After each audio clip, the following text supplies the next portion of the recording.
अध्यक्ष जी, मैं सबसे पहले तो आपका धन्यवाद देना चाहता हूं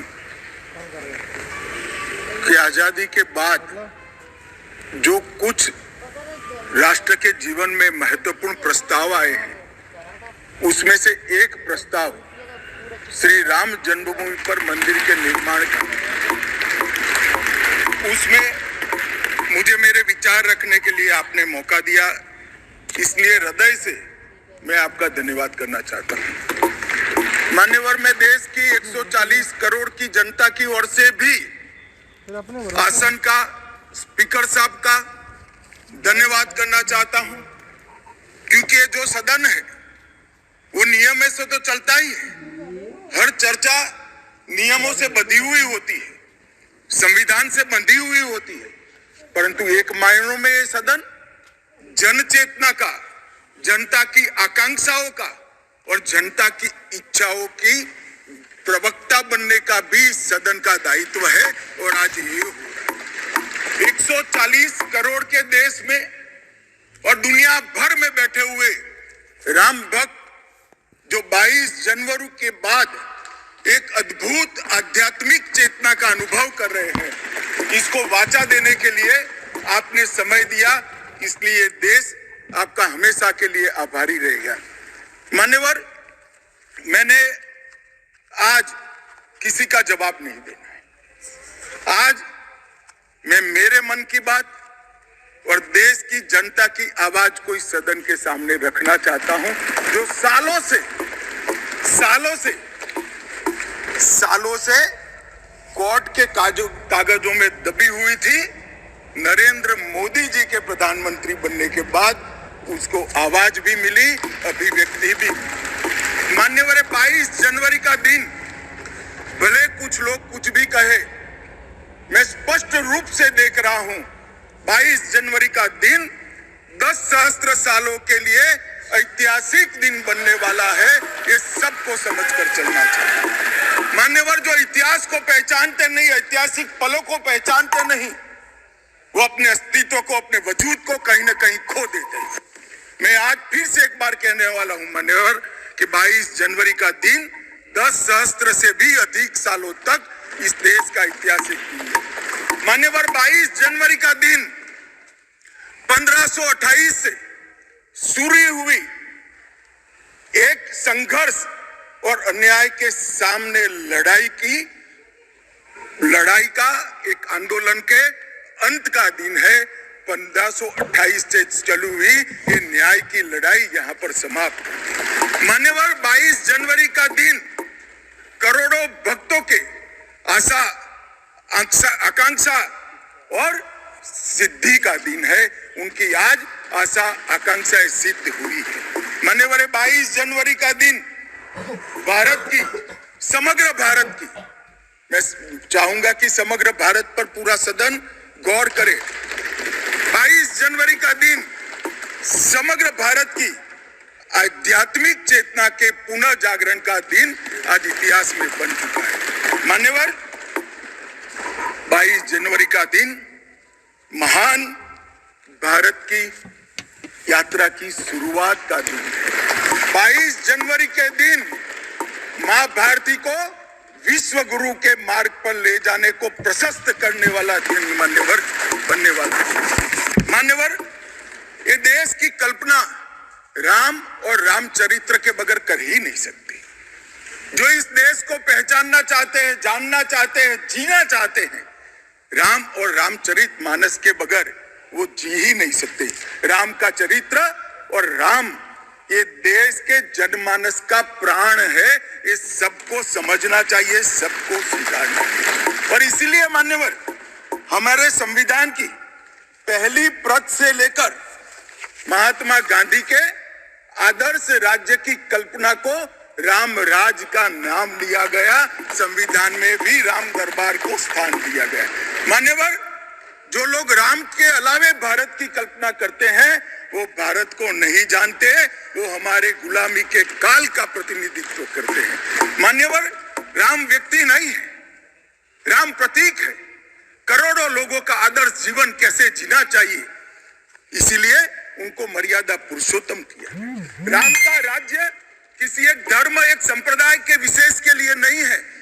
राम का राज्य, आदर्श राज्य कैसा होना चाहिए, इसका प्रतीक न केवल भारत, समग्र दुनिया के देशों के लिए बना हुआ है मान्यवर। और इसलिए मैं मानता हूं कि राम और राम के चरित्र को फिर से प्रस्तावित करने का काम 22 जनवरी को हुआ है, मोदी जी के हाथ से हुआ है। वो इस देश के लिए सौभाग्य का विषय है मान्यवर। हम सब उन सौभाग्यशाली लोगों में से हैं जो 1528 वहां पर राम मंदिर देखना चाहते हैं। पीढ़ियां चली गई, हजारों लोग, लाखों लोग शहीद हुए, संघर्ष किए, आंदोलन किए, मगर ये दिन देखना स्वप्न में नहीं आया। आज हम सब बहुत सौभाग्यशाली है कि इस देश को हम देख सकते हैं मान्यवर। भारत की संस्कृति और रामायण को अलग कर कर देखा ही नहीं जा सकता। कई भाषाओं में, कई प्रदेशों में और कई प्रकार के धर्मों में भी रामायण का जिक्र, रामायण का अनुवाद, रामायण से बनी परंपराएं और रामायण को अपने राष्ट्रीय चेतना का एक आधार बनाने का काम हुआ है। कई सारे रामायणों का उल्लेख है। संस्कृत में वाल्मीकि रामायण, अध्यात्म रामायण, आनंद रामायण, अवधी में रामचरितमानस, उड़िया में 13 प्रकार के रामायण, तेलुगु में रंगनाथ रामायण, रघुनाथ रामायण, कन्नड़ में कुमुदेंदु रामायण, तोरवे रामायण, बतलेश्वर रामायण, असमिया में कथा रामायण, सप्तकांड रामायण और शंकरदेव ने भी वरगीत के अंदर रामायण का वर्णन किया। बंगला में भी रामायण मिलेगा, कश्मीर में भी राम अवतार चरित मिलेगा, बौद्ध परंपराओं में भी हनुमान जातक में रामायण का जिक्र मिलेगा, मैथिली में भी रामायण है, पंजाबी में गोविंद रामायण है। इतना ही नहीं, ओवैसी साहब चले गए, मुल्ला मसीही ने भी रामायण मसीही लिखकर सबके लिए इस आदर्श को प्रस्तावित किया है। कई सारे देशों में भी रामायण को स्वीकारा है और एक आदर्श ग्रंथ के रूप में प्रस्तावित किया है।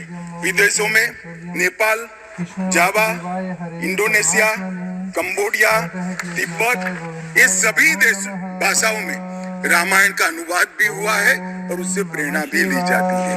हमारे यहाँ आदिवासी जीवन भी एक प्रकार से अलग संस्कृति से, अलग परंपराओं से रचा बचा।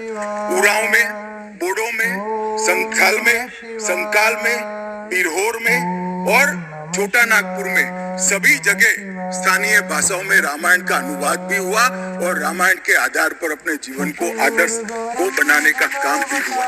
मान्यवर, राम और रामायण से अलग इस देश की कल्पना हो ही नहीं सकती। मान्यवर, है जो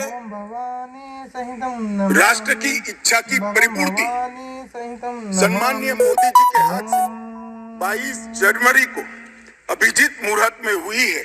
ये लड़ाई 1528 से लड़ी जा रही है। दशकों तक ये लड़ाई चली मान्यवर, दशकों तक लड़ाई चली।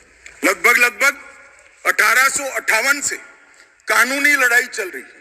जब से अंग्रेजों का शासन था, 330 साल के बाद कानूनी लड़ाई का आज अंत आया है और रामलल्ला अपने गर्भगृह के अंदर विराजमान है मान्यवर। 330 साल के बाद और 1528 से एक लंबा जो आंदोलन चला उसकी समाप्ति हुई है और देश की आध्यात्मिक चेतना की जागृति हुई है।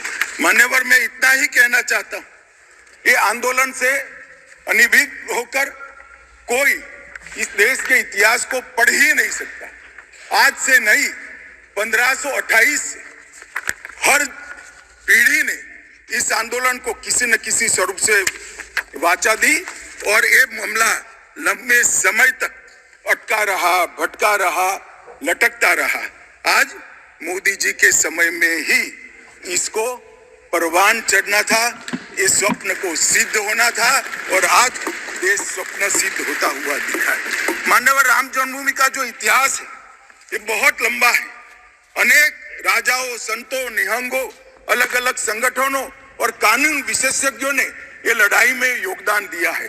मैं आज ये 1528 से 22 जनवरी 2024 तक की संपूर्ण कानूनी और युद्धों की और आंदोलनों की लड़ाई को, इस सभी योद्धाओं को बहुत विनम्रता से स्मरण करना चाहता हूं। और उनकी लड़ाई जब आज समाप्त हुई है, तब मुझे विश्वास है मान्यवर, वो जहां भी होंगे बड़ी आनंद की अनुभूति करते होंगे, अपनी श्रद्धा को चरितार्थ करने की अनुभूति करते होंगे। गिलहरी के समान कई लोगों ने अपना योगदान दिया और मान्यवर, ये राम सेतु जो बनना था 1528 से 22 जनवरी 2024 तक का, इस सेतु का भूमि पूजन भी नरेंद्र मोदी जी ने किया और प्राण प्रतिष्ठा भी नरेंद्र मोदी जी ने। मान्यवर, 1990 में जब ये आंदोलन ने गति पकड़ी, उसके पहले से ही भारतीय जनता पार्टी का ये देश की जनता को वादा था। हमने पालमपुर कार्यकारिणी के अंदर हमने एक प्रस्ताव पारित कर कहा था कि राम मंदिर का निर्माण, इसको कोई एक धर्म के साथ नहीं जोड़ना चाहिए। ये देश की चेतना की पुनर्जागृति का आंदोलन है। इसलिए हम राम जन्मभूमि को मुक्त कराकर, कानूनी रूप से मुक्त कराकर वहां पर राम मंदिर की स्थापना करेंगे। अब इस देश में प्रॉब्लम क्या है सर? जब चुनाव में घोषणा पत्र में लेते हैं तो कहते हैं चुनाव में वोट प्राप्त करने के लिए लिया, चुनावी वादा है। ये भाजपा ऐसे ही वादे करती है, 370 हो, राम जन्मभूमि हो, यूनिफॉर्म सिविल कोड हो, ट्रिपल तलाक समाप्त करना हो। अब ये कहते हैं आप ऐसे ही वादे करते हैं और ये वोट प्राप्त करने का जरिया होता है, और जब हम इसको पूरा कर देते हैं तो बड़ी खिलाफत करते हैं। मैं आज भी कहता हूं, भारतीय जनता पार्टी और हमारे नेता नरेंद्र मोदी जी मान्यवर जो बोलते हैं, जो कहते हैं, वो करते हैं। हमारी पार्टी का चरित्र है और ये कोई छिपी हुई बात नहीं है। किस चीज का आक्रोश? हम 1986 से कह रहे हैं कि हमारा भव्य राम मंदिर बनना चाहिए संवैधानिक तरीके से। कुछ लोगों ने यहाँ पर और बाहर मीडिया के सामने प्रतिक्रिया व्यक्त की, वो कानून की दुहाई देते हैं। मैं उनको पूछना चाहता हूं कि मान्यवर, क्या सुप्रीम कोर्ट की 5 जजों की खंडपीठ के जजमेंट से आप वास्ता रखते हो या नहीं रखते हो?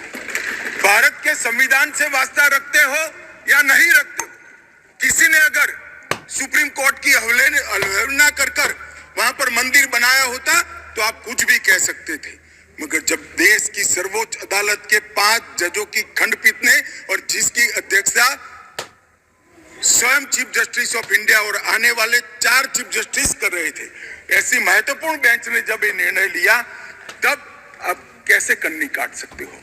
मान्यवर, निर्णय पसंद हो तो स्वीकार कर लेना, सुप्रीम कोर्ट का सम्मान करना, और कोई निर्णय पसंद ना आए तो सुप्रीम कोर्ट के भी बड़ा बुरा करना, ये ठीक नहीं है। मान्यवर, सुप्रीम कोर्ट के निर्णय ने आज पूरी दुनिया में भारत के पंथ निरपेक्ष चरित्र को उजागर किया है।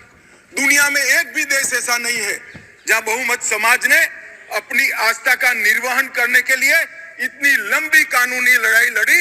हमने राह देखी है, सुप्रीम कोर्ट में लड़ाई लड़ी, और सुप्रीम कोर्ट का जजमेंट आने के बाद वहां पर आज भव्य राम मंदिर बना है।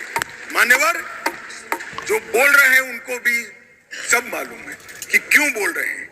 मैं आज फिर से कहना चाहता हूं, हमारे गुजरात में एक कहावत है, हवन में हड्डी नहीं डालनी चाहिए। पूरा देश जब आनंद में डूबा है, पूरा देश आध्यात्मिक चेतना की जागृति का अनुभव हो रहा है, भैया स्वागत कर लो, साथ में जुड़ जाओ, इसी से देश का भी भला है और सबका भला है। मान्यवर, एक लंबी लड़ाई के बाद स्थगितता में पड़े हुए मामले को नरेंद्र मोदी जी ने एक युग परिवर्तन करने के लिए, जब मोदी जी को देश की जनता ने लंबे समय के बाद और कांग्रेस के बगैर किसी दल ने पहली बार पूर्ण बहुमत के साथ प्रधानमंत्री बनाना, तब से ये लड़ाई 14 से 19 तक राम जन्मभूमि मंदिर की लड़ाई चली, उसका ट्रांसलेशन हुआ, सालों लगे, लाखों पेज का अनुवाद हुआ, अनुवाद होकर कोर्ट के सामने गया, बीच में चुनाव आ गया, कोर्ट ने माना कि चुनाव के वक्त फैसला देंगे तो इसको शायद अलग दृष्टि से देखा जाएगा, कोई बात नहीं। चुनाव के बाद फिर से मोदी जी आ गए और फिर केस चला और अंततोगत्वा जब कोर्ट ने न्याय किया तब 5 अगस्त 2020 को 19 को मोदी जी ने इसकी नींव रखकर इसकी शुरुआत। मान्यवर, ये जो 20 से 24 की यात्रा है वो 20 से 24 की यात्रा भी समझनी चाहिए।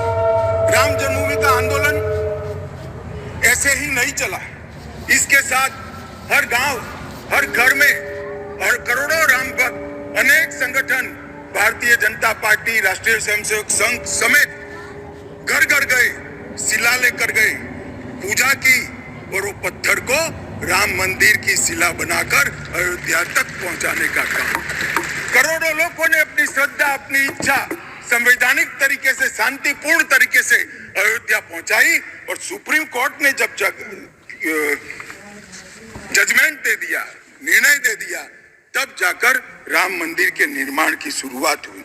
अडवाणी जी ने सोमनाथ से अयोध्या यात्रा भी की और इसके साथ साथ निहंगों ने शुरू करी हुई लड़ाई, अशोक सिंघल जी जो चरम सीमा पर ले गए थे, अडवाणी जी ने जन जागृति की और मोदी जी ने जन आकांक्षा की पूर्ति कर कर एक आध्यात्मिक चेतना का जागरण कर दिया। मान्यवर, ये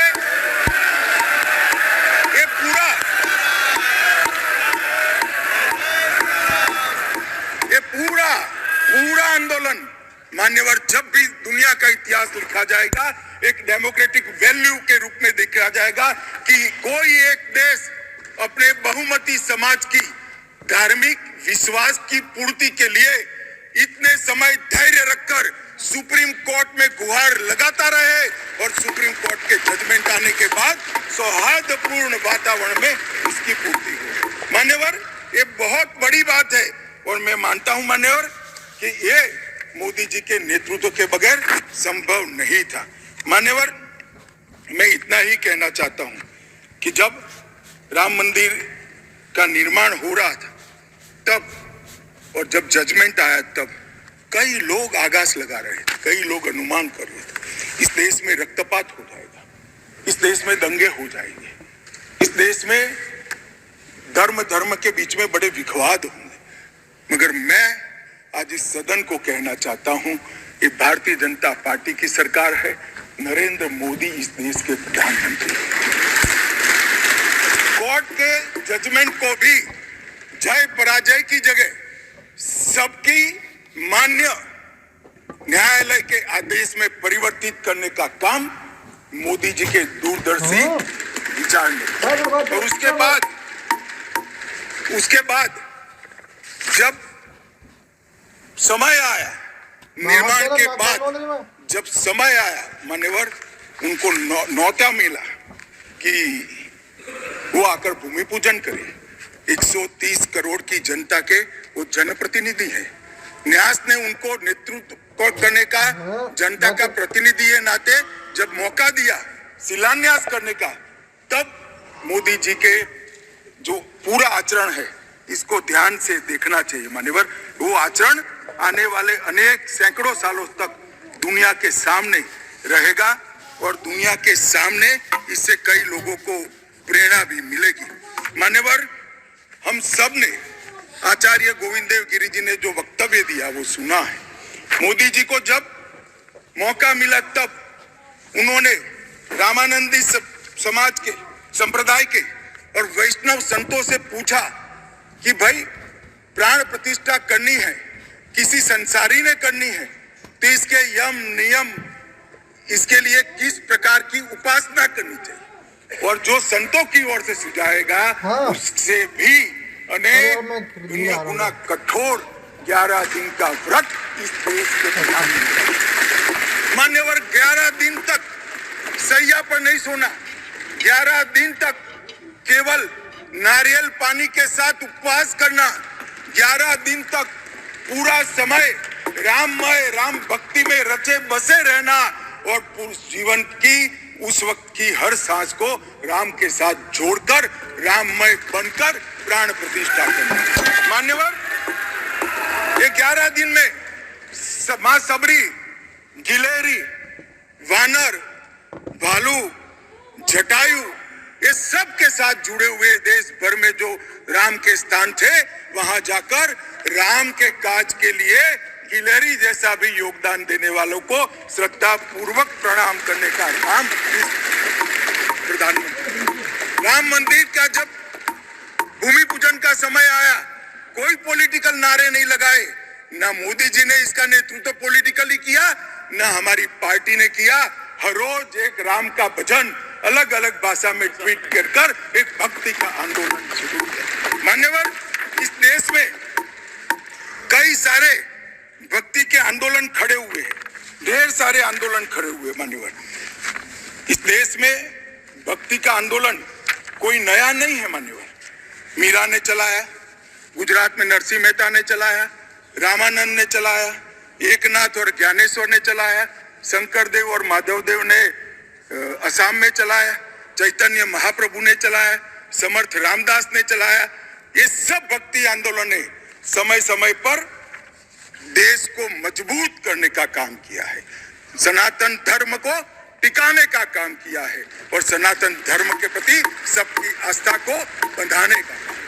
घनघोर अंधेरी रात में एक ध्रुव तारे की तरह ये भक्ति आंदोलन ने देश के जनमानस का नेतृत्व किया। भारत के ही छोर में 10 सिख गुरुओं ने अनेक प्रकार के बलिदान, एक दशम पिता ने तो अपना सर्वस्व दान कर दिया। इस प्रकार की त्याग की भी इस देश की परंपरा रही। परंतु ये समग्र भारत के हजारों साल लंबे सांस्कृतिक और राजनीतिक इतिहास में एक शासक ने, एक जनता के व्यक्ति ने, एक जनता के प्रतिनिधि ने अपने यम, नियम, तप और उपासना से भक्ति चेतना की जागृति की, तो इसका एकमात्र घटना नरेंद्र मोदी जी ने। और मैं तो स्वयं अनुभव कर रहा हूं।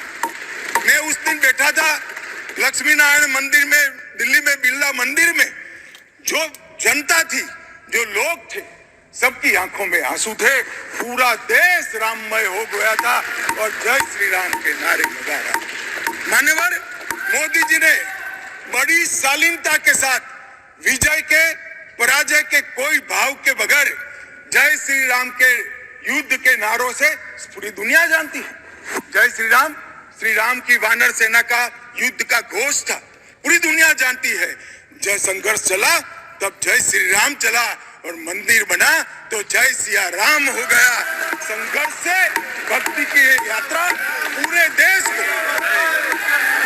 को आगे ले जाने वाली यात्रा है। मान्यवर,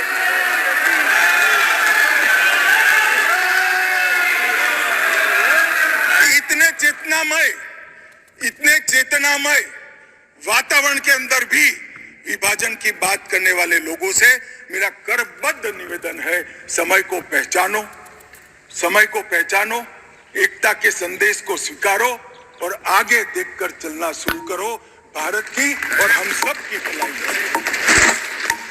मैं आज आपके माध्यम से ये मैं कहना चाहता हूं कि राम मंदिर का निर्माण और राम मंदिर में रामलला की बाल प्रतिमा, मनोहरी दृश्य, आंख बंद कर देते तो सामने वो प्रतिमा दिखाई पड़ती। इतनी मनोहरी प्रतिमा बनाने का काम हुआ और उसकी प्राण प्रतिष्ठा भी हुई।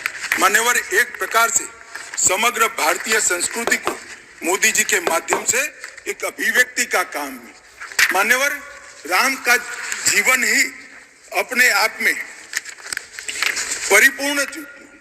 बचपन में ही शिक्षा संस्थानों की रक्षा के लिए विश्वामित्र के वहां रावणों का वध किया, अहल्या को सम्मान दिया, मां सबरी को गले लगाकर इस देश के गिरिजन और पिछड़े लोगों को गले लगाने का काम किया, महिलाओं का सम्मान किया और गिलहरी, गीत, वानर, रींछ, वनवासी सबको छोड़कर असत्य पर सत्य की विजय का झंडा श्री राम ने फहराया। और मोदी जी ने जब ये अयोध्या बन रही, ढेरों लोगों ने, मैं आज सबके बीच में कहने से मेरी अपने आप को रोक नहीं सकता, ढेरों लोगों के प्रस्ताव कि अयोध्या के इंटरनेशनल एयरपोर्ट को श्री राम का नाम दिया जाए। बड़ा लोक लुभावन प्रस्ताव, परंतु मोदी जी ने महर्षि वाल्मीकि का नाम दिया। सारे मौकों पर दशरथ का, सीता माता का चौराहे पर नाम देने का प्रस्ताव आया था। मोदी जी ने कहीं जटायु को रखा, कहीं गिलहरी को रखा, कहीं हनुमान को रखा। मान्यवर समग्र समाज साथ में लेने का काम किया। मान्यवर, ये जो मंदिर बना है उसके निर्माण में भी पूरे समाज को साथ में रखने का काम किया गया है। मान्यवर, मैं आपको जरूर बताना चाहता हूं कि इसमें देश के हर हिस्से को स्थान देने का काम मंदिर के निर्माताओं ने किया है। एक भी प्रदेश ऐसा नहीं है जहां से कुछ नहीं आया है। हर प्रदेश और आसपास के सभी देशों से राम काज के लिए कुछ न कुछ समर्पित हुआ है। सबकी भूमिका पूरे समाज को जोड़कर मान्यवर ये मंदिर बना है। ये सामाजिक एकता का एक अद्भुत उदाहरण मंदिर है, सांस्कृतिक पुनर्जागरण का अद्भुत उदाहरण मंदिर है। मान्यवर, अयोध्या में राम मंदिर विध्वंस के सामने विकास का विजय है। मान्यवर, अयोध्या में राम मंदिर धर्मांधता के सामने आध्यात्मिकता और भक्ति का विजय। मान्यवर, भारत के गौरवमय युग की ये शुरुआत है। आत्मनिर्भर भारत और विकसित भारत का रास्ते का प्रशस्तीकरण का पॉइंट है और भारत माता को विश्व गुरु बनाने के रास्ते की मान्यवर शुरुआत है। मैं जरूर मानता हूं कि सालों से, सदियों से इस देश के प्रेरणा पुरुष रहे, जिनके चरित्र से न केवल इस देश, पूरी दुनिया संदेश लेती है। ऐसे प्रभु श्री राम को मूर्ति का अपने निज घर में स्थापन से इस देश का जो नया युग शुरू हुआ है ये बहुत शुभांकर होगा। माननीय सभापति महोदय, आज जब हम लोग इस कालखंड में खड़े हुए हैं तो मुझे लगता है